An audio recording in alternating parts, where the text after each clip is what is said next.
Mhm.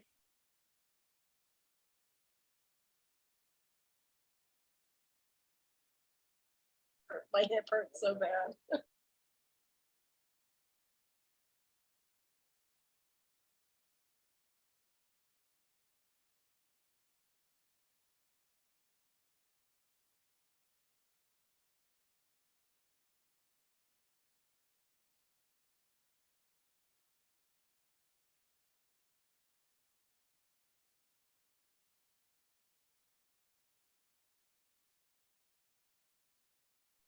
Is that okay?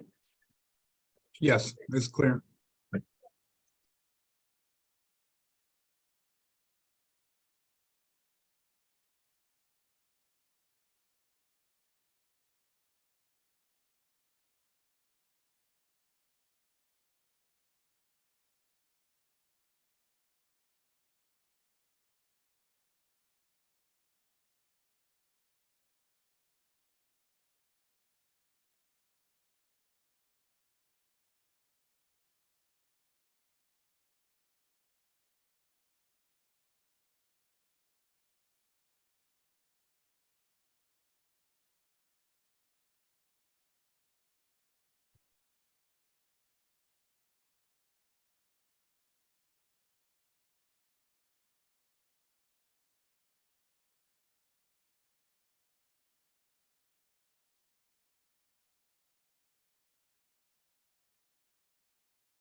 Good evening and welcome to the Allegheny Clarion Valley School Board Workshop meeting for May 8th, 2023.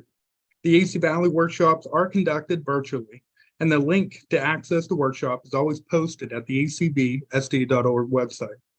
During this workshop, I will provide the school board members with information to help clarify agenda items. And remember, just jump in if you have any questions or comments throughout the meeting. As a reminder, please keep your mic off until you're ready to speak. And at this time, Madam Secretary, could you please conduct the roll call? Patty Anderson. Carrie Armagost. Here. Megan Dreher. Brady Fight. Diane Page.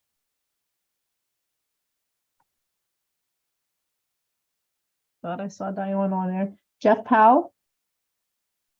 Here. Jameen Stump. Eric Sundling. Here.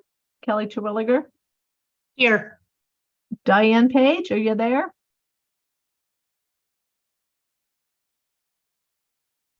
I know she's planning to attend. I'm here. For some reason, I got kicked off. Okay, all righty, thanks. And Tammy, please make note that we did have an executive session to discuss contracts prior to this meeting.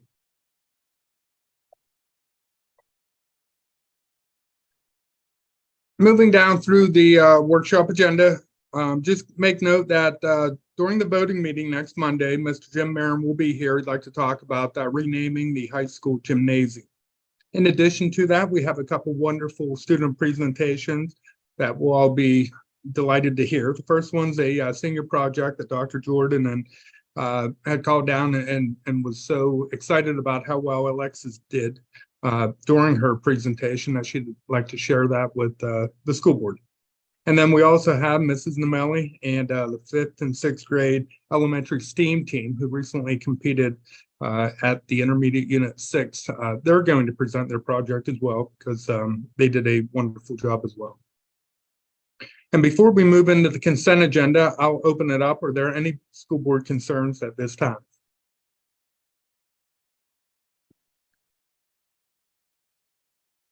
Moving down into the consent agenda, on page 5, we have 3 conference requests and 1 field trip. The first one comes from Dr. DeTulio. He'd like to go to the Du Bois Middle School and work with their music department. They'll be observing students performing their adjudications and are equivalent to the PSSA testing. They'll be working together as a group to evaluate music ensembles and collaborate with other highly respected and recognized music educators. And if you recall, Dr. DeTulio went down to Butler Junior Senior High School as well to do similar work.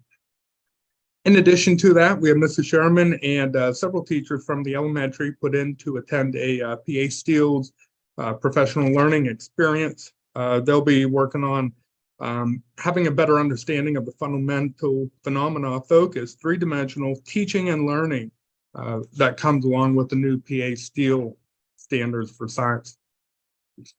We have Mrs. Logue. She'd like to take a group of students over to Central Electric. They're going to not only tour the facility, but also participate in a presentation from their linemen. And Central Electric, just like everybody else, is looking for employees as well. So that could be a wonderful opportunity for our students. And then finally, we have a first grade field trip with Mrs. Fox and Pennington, and then also Mrs. Daly will be along with that. And they have a wonderful activity plan to go over to the Keystone Safari and enjoy the animals and adventure park. And that's going to be paid for through our partners at PTO. You can scroll back up, Aaron. Are there any questions about the conferences or field trips at this time?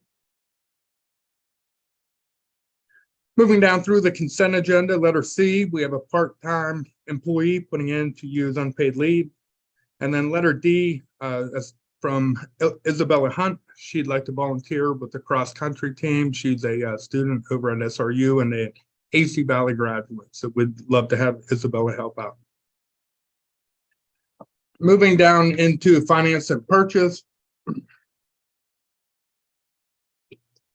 We have a few items on here, and I'll eventually turn it over to Andrea to present the budget. But before we get there, we do have our yearly membership with PSBA in front of you, and that's at a cost of $7,888.73. Last year, it was $6,845. And that's part of the All Access Pass that not only provides policy maintenance, they also have live online training, board self-assessment, comprehensive subscription package, and a school safety institute. And even though I personally believe that's very expensive, it's up almost $1,000 from last year, the policy maintenance is almost invaluable. Heather Mascar does a wonderful job. And then at this time, we have a discussion about the certificate of deposit that's going to be maturing on May 28th, 2023. And I'll turn it over to Andrea for further information.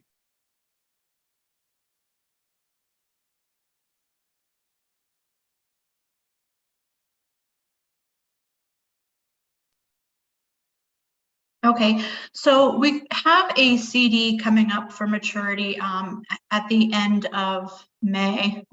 Sorry, that should be May. The amount will be $491,060.13. I do have rates showing here from that I obtained from Farmers, PNC, and Nextier.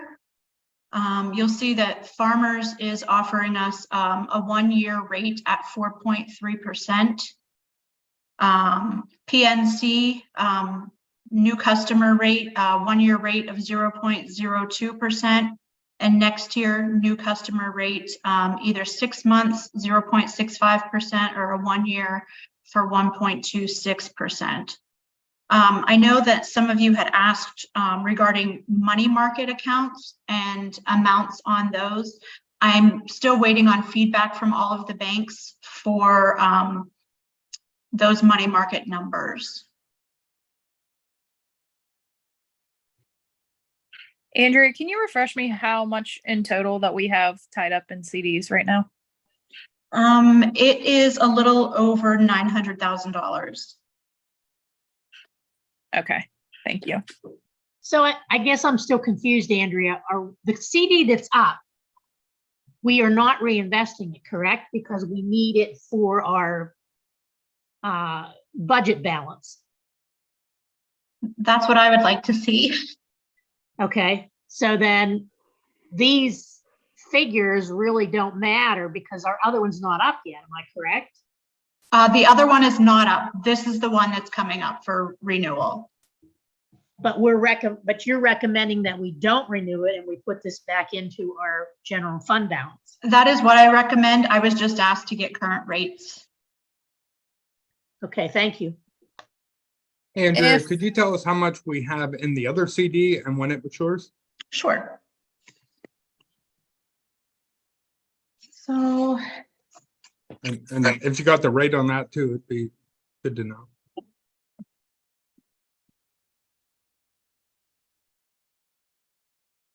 yes, hang on 1 second. Let me grab that.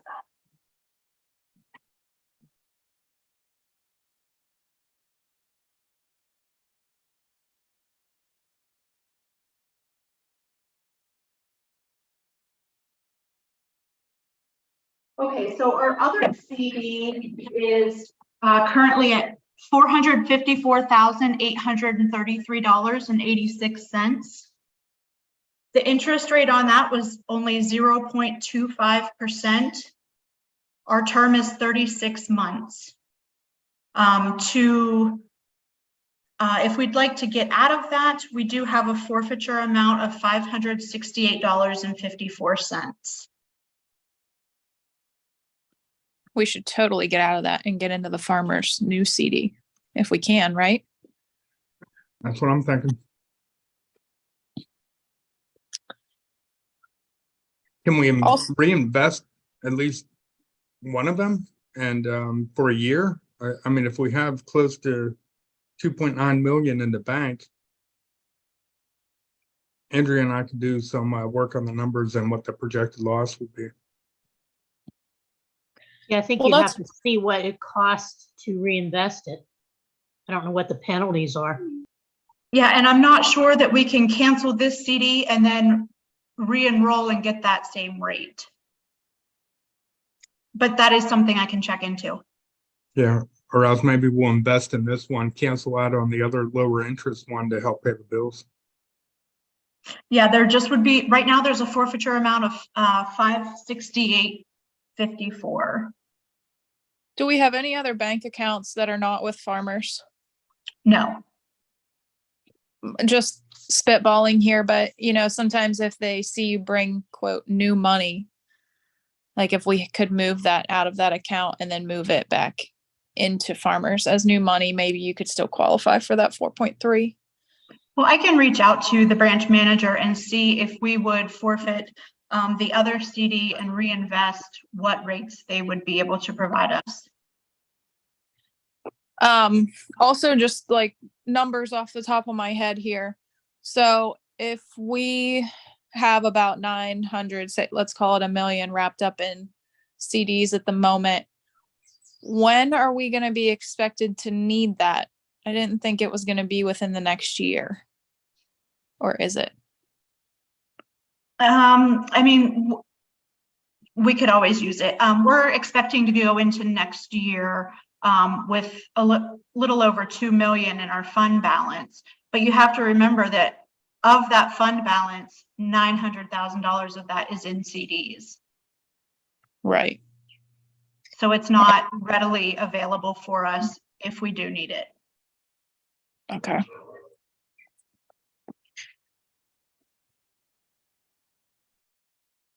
Okay, Andrea, maybe at the voting meeting, you could report back if you gather the information. Yes, I will. Sounds good. We'll jump back on the agenda. Are there any other questions about the CDs before we move down through?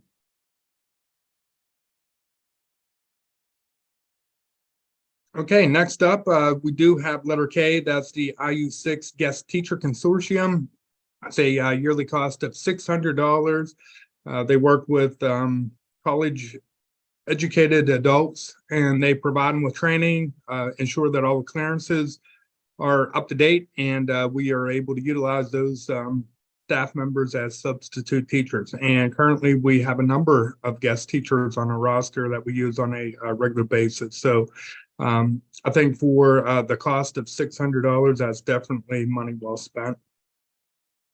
Letter L, that's a contracted service with Jason Nato, I believe his last name is. He's a school psychologist, and while Anna will be off, he'll be able to conduct evaluation, write reports, provide assessments, and work with the IEP team in her absence. So I got a question about that one real quick, Yes. David. So he'll be part-time between his home school and our school district? He'll be working as an independent contractor, so we'll be working directly with him. So his home school district will not play a factor into it. So it'll be summertime for the most part. And if there's any kind of IEP team meetings that would follow, I don't know if he's planning on using personal time or whatever it may be. Okay, so he's not. So I guess my question was, he's not working with another district during his time that he's with us. He's solely ours. Yeah, that's correct. And if you look in your board packet, Brady, there's a list of fees. So depending on what we need out of that particular school psychologist, there's kind of like an hourly fee associated with that. So within the budget, we budgeted about $10,000 for substitute psychologist work. We'll be working very closely with Dr. Maines to ensure that he's efficient with his time. And we may not need him a whole lot, but depending on the timeline and the student needs over the summer times, we may need to bring him in from time to time. Okay, all right. Thanks, David. Sure. Moving down to letter M, that's our yearly contract with PARS, and you know, I'll remind you that PARS is the one of the organizations that suit the state for the fair funding of students in Pennsylvania. They're a very active organization, and I think we've been members since the inception. Last year, that membership was $890, and it went slightly up to $940. So this time, I'll go ahead and turn it back over to Andrea. She has some information on the preliminary budget, and then she'll talk a little bit about the various mills associated with the 5.5 Act 1 index. Andrea?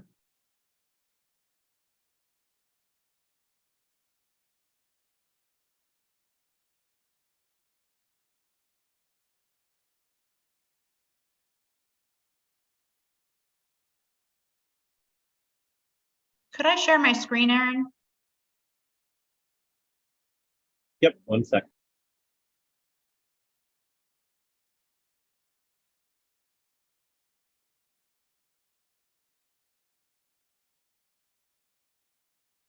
Can everybody see my screen? No. Should be able to get it to it, that middle green button.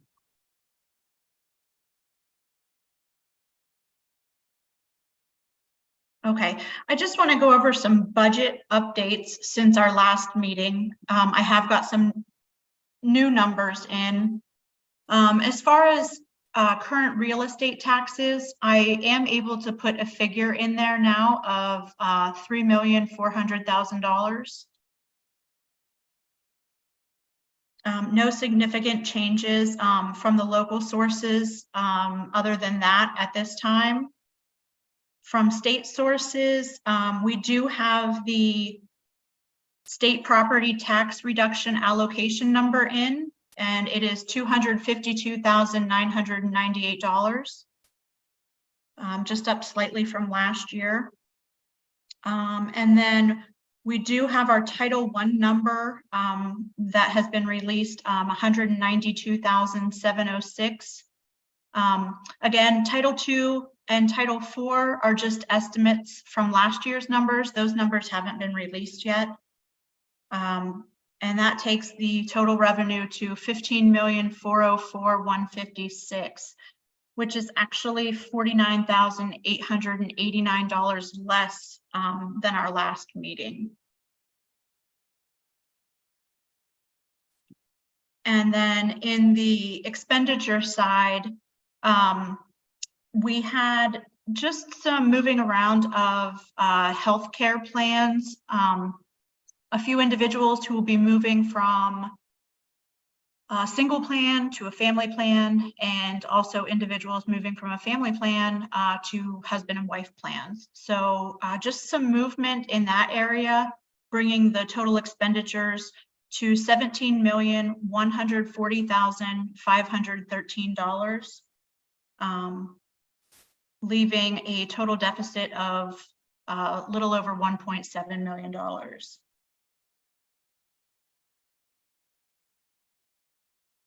Are there any questions on that before I jump into taxes?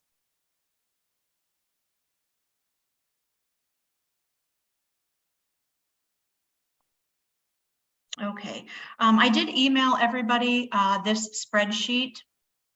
This spreadsheet has a lot of information. It shows our 2022 millage rates that we approved. They're right here. I also have our 2020 STEB market value amounts and our 2021 STEB market value amounts. 2022 will be available later in the year, but these are our numbers. It shows that Armstrong County makes up 8.05% of our budget. Butler County taxes make up 14.86%. Clarion County 25.64%. And Venango 51.45%. Andrea, I'm going to jump in real quick and I apologize, but we still see your expenditure screen. So I think you got to log off and then, yeah, just pull the other sheet back up because we didn't see the taxes. Sorry about that. No, that's okay. It's just a glitch within Zoom. We got it now. Thank you. Okay, sorry about that. So here's 2022 millage rates that we voted on last year. And again, here's our 2020 STEB market values, our 2021 STEB market values. 2022 will be available later in the year for us. Here's the percentages of the budget that I had just gone over. Because we are a multi-county school, even though we pass these millage rates, the state does do a rebalancing every year. So right now, this is currently the millage rates. Armstrong County 31.6864, Butler County 78.92, Clarion 52.07, and Venango 15.3507. Looking to raise to the index of the 5.5%. Those are the millage rates that we're looking at right here. Let me just scroll down here further. Right here is the county assessed values. These are the most current assessment values from the counties. I actually just received Venango's today, so I got these numbers ready as quick as I could. So of these numbers, this is the millage rates that we need from each county to develop our budget. And then along with the $352,998 homestead farmstead share, we're looking at around a little over $3.7 million in tax money. We do collect at anywhere between 85 to 90% collection rate. So I budgeted for $3.4 million. And looking down through, you can see the difference between the 21-22 millage rates and then what we're projecting for the 23-24 millage rates. So for Armstrong County, 33.42, Butler County 79.9, Clarion 53.6, and then Venango 14.88.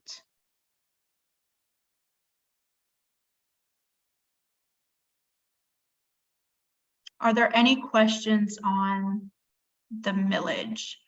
I will have projected farmstead homestead amounts for the next meeting. Again, I just received the last report today, so I didn't get time to prepare those for tonight. Thank you, Andrea.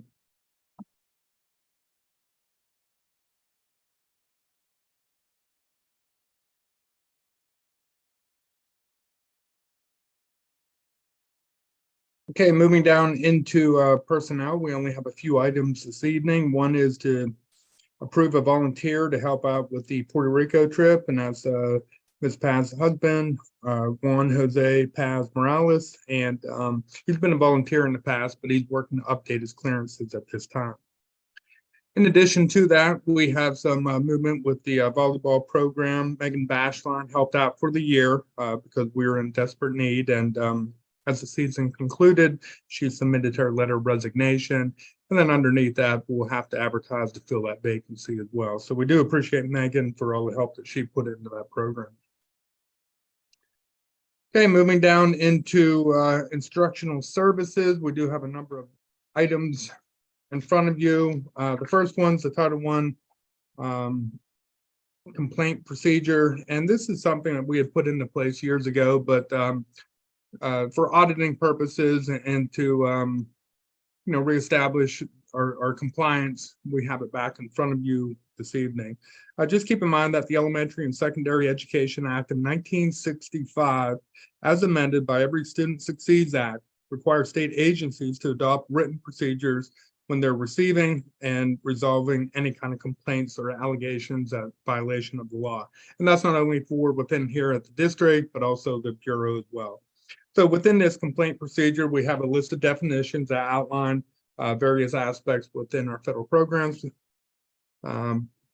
department. And then we also have a complaint resolution process. And it goes through the proper way to file a referral, the notification to the LEA, if the referral was sent to the regional coordinator, any kind of investigation, opportunity to present evidence, and then reports and recommendations if there are any.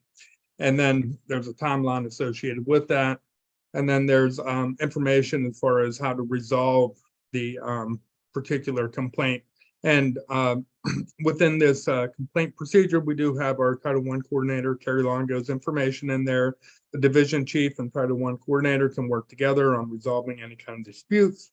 And then finally, on the last page, we have information as far as how and who to file the report, but we also created a complaint form. And that was something we did a few years ago. And again, just for auditing purposes and to ensure our compliance, we have it back in front of you. This next motion, it comes from Cindy King, our yearbook advisor. We've been with Waldsworth for a good number of years, and she's making a recommendation to change over to Tree Ring. And she's very happy with the company and the information she's gotten already. And the good thing is that the cost of the overall book is going to be reduced, and we can hopefully sell more books to more kids. So there's no yearbook commitment. There's no chance of leftover books, which actually increase the cost. There's a elimination of multiple deadlines. They guarantee the book is delivered 4 weeks from the time it's submitted. Each student's able to have 2 free custom pages. It's premium quality and affordable prices. And I think the cost is going to be anywhere between $40 and $45. So kudos to Cindy, and we will work with her and hopefully support that change.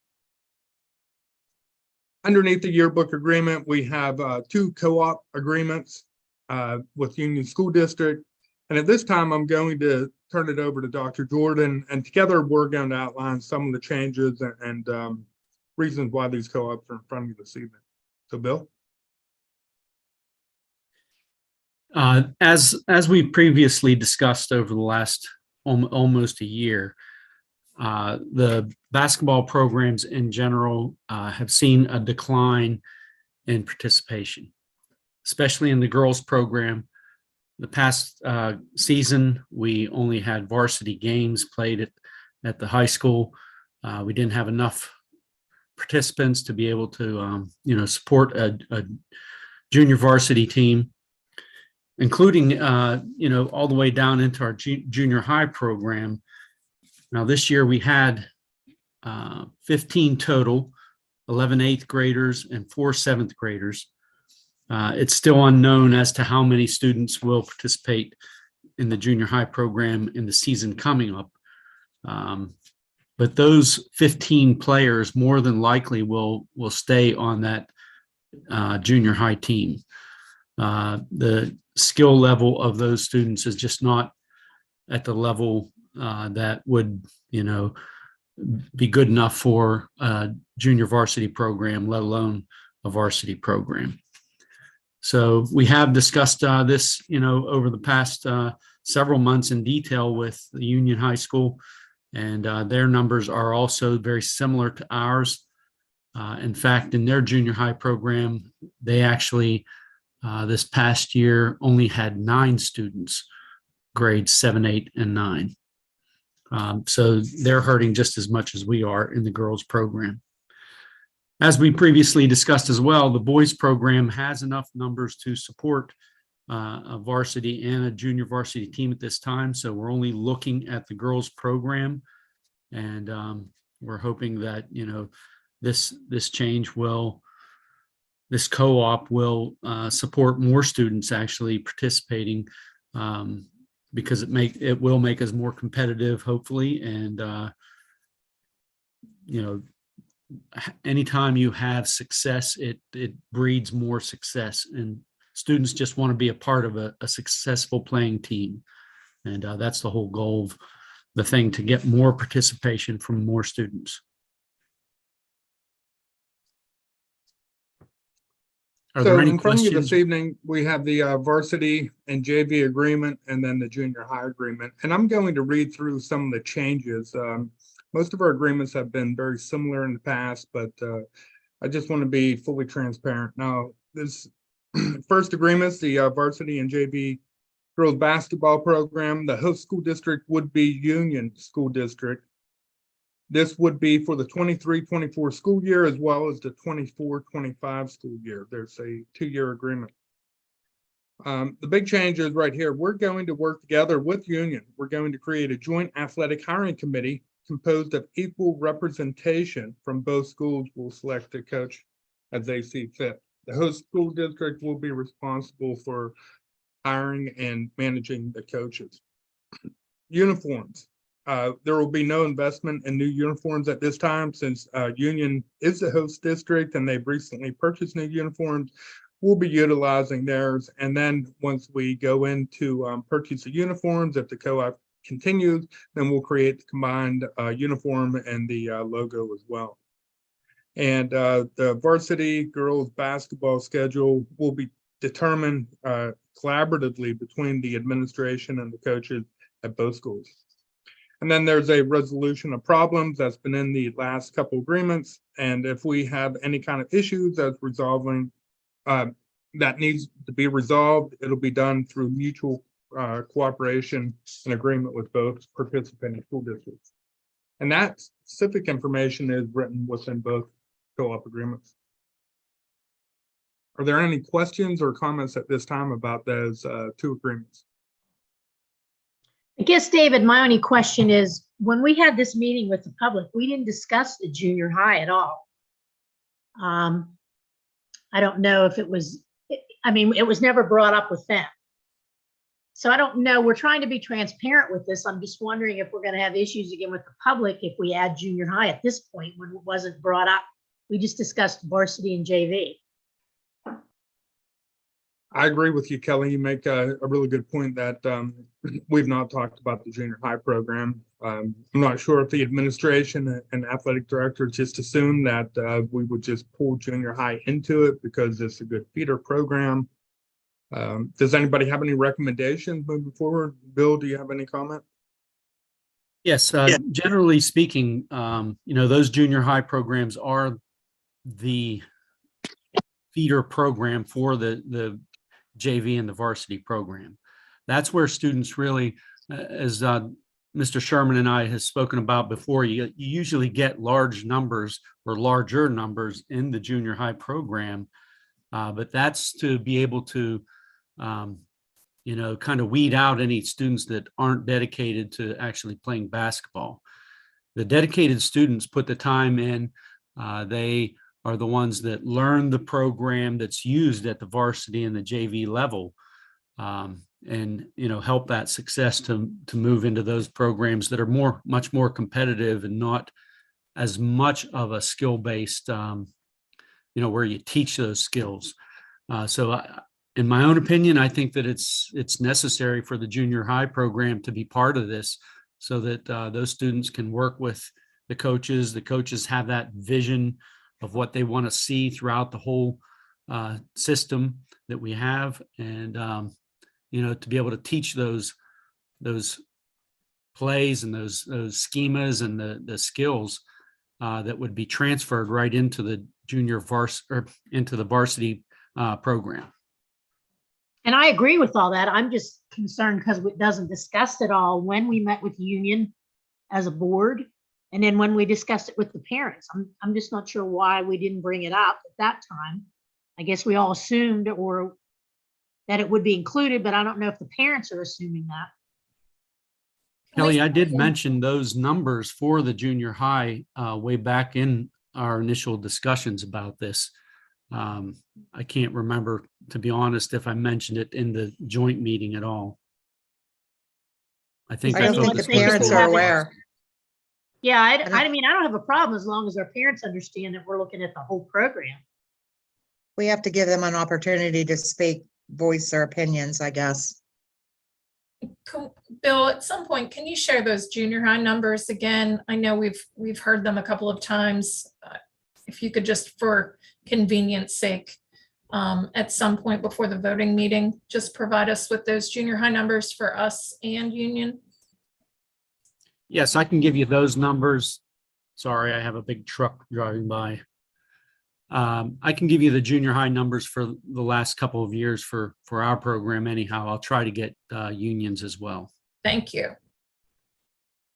Just so everybody's clear also, I spoke at length with Aaron Straub, who is the District 9 chairman, about our situation, and tried to get an exclusion from the rule of not being able to participate in postseason activities. He said that there is really no way around that, that's a state level PIAA rule. So we would not be eligible for playoffs in District 9 and beyond with this upcoming school year.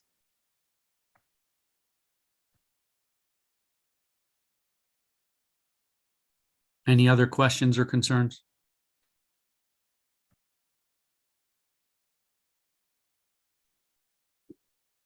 Okay, moving down through the school board agenda. We have the hazard mitigation plan, and I've been working with Brett Whitling and Denny Lowe on this plan. It's for Clarion County. They have a number of school districts as well as other municipalities involved in that. I reviewed all the information and data associated with AC Valley. And keep in mind that this plan is set up for the most vulnerable and natural as well as human caused hazards that could potentially end up in a loss of life or property, economic hardship, or a threat to public health and safety. So we have Route 80 not too far away, the river down the way. And this plan is set up that they can offer assistance in our area if or when needed.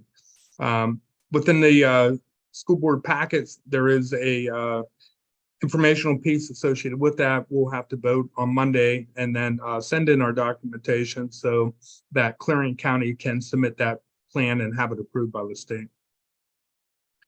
And then finally, underneath instructional services, we have the yearly agreement with the FIRST program, and it's a one-year program. And the agreement breaks down the responsibilities of the FIRST program staff as well as the school district and the collaboration. The main piece of it is to establish communication between the school staff and FIRST program staff, help to assist transferring records, enrollment, and parent communication from the FIRST program into kindergarten or the elementary school, ongoing communication within the FIRST program staff and our elementary teachers, and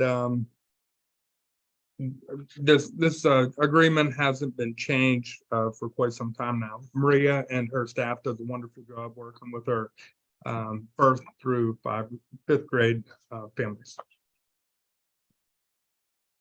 And we also have a number of policies in front of you this evening, and these are all really good policies because of House Bill 1041 that was introduced and approved by Jesse Topper. And it's a fundamental change to home school and home education programs. And we've been working with PSBA to update our policy. So we've updated policy 137 through 137.3. And just keep in mind that each year I am the homeschool liaison and approve all informational packets that come in that's associated with the student portfolios and their evaluations. So policy 137 doesn't change. It just reiterates the ongoing communication with the school district and our homeschool partners. And that information, as far as the evaluation and portfolios, need to be submitted into the district by June 30th, and then the parents submit a new affidavit for the following school year. So that's clearly outlined in policy 137. A few changes in 137.1, extracurricular participation. It just goes through about ensuring that the principal verifies the documentation of the students, and it goes through the criteria on homeschool students, which first and foremost, they have to be a resident of the district. They have to meet the required eligibility, maintain appropriate insurance coverage, comply with school board policy, rules and regulations, and perform at the same attendance and reporting requirements as the day program students.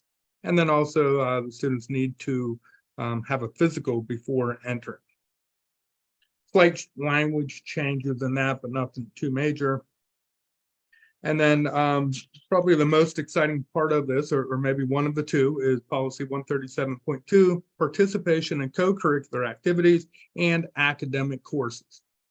Not until House Bill 1041 was approved and turned into legislation did we ever have any homeschool students come in to take curricular programs here within the district. So we have a school board policy that outlines the expectations and the encouragement of these students. And I'll be sharing all this information, not only on the website, but also with our homeschool partners.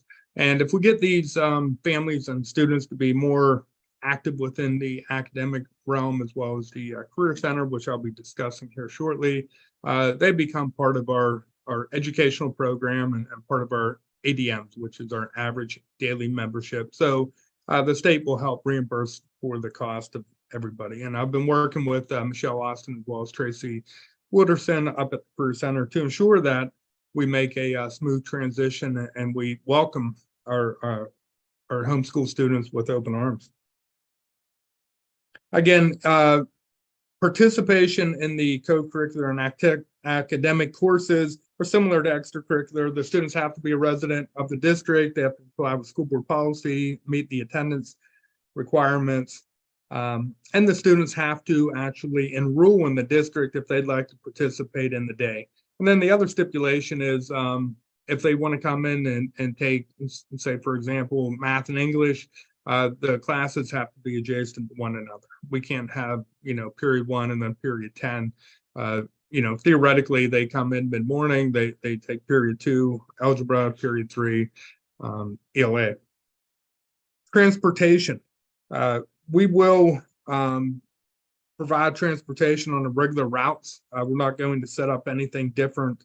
The homeschool parents may have to bring their students in, drop them off during the day and pick them back up. We won't be running any kind of extra runs, but if they want to jump on a regular bus or van run, then that will be appropriate for them to do.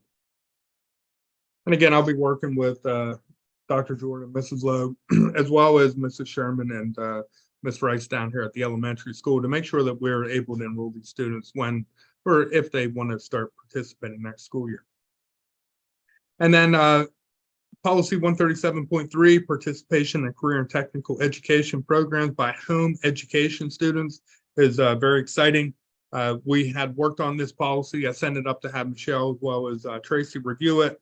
and been working with Tammy to make the changes.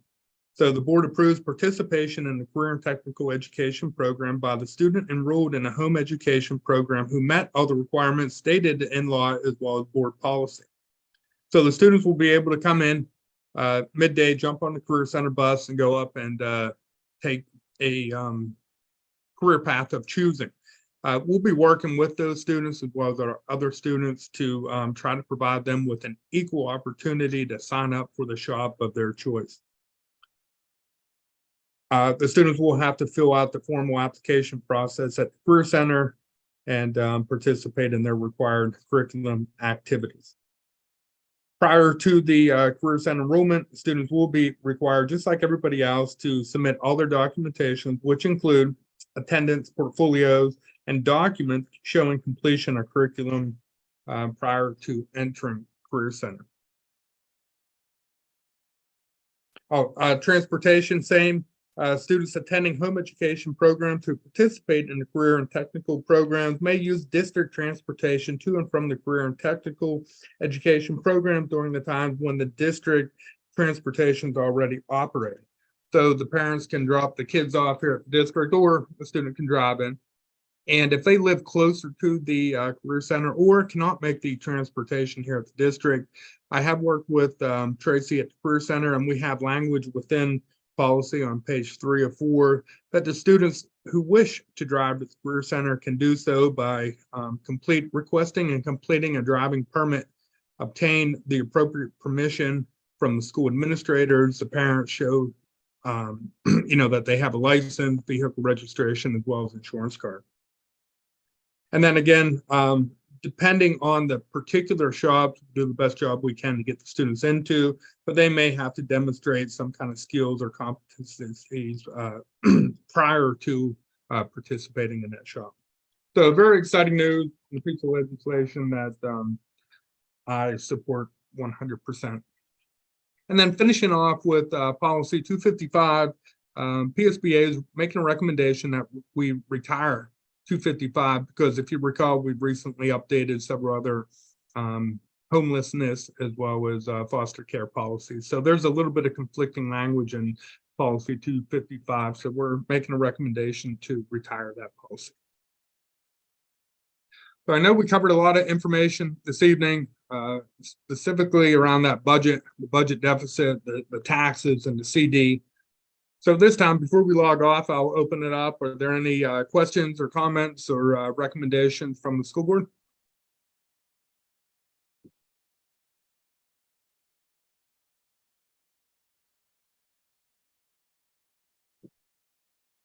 Okay, hearing none, we'll go ahead and conclude this evening. Just keep in mind that we will be meeting face-to-face in the elementary cafetorium 1 week from this evening for the May 15th voting meeting. Thank you for all your time this evening, and I hope you have a great evening.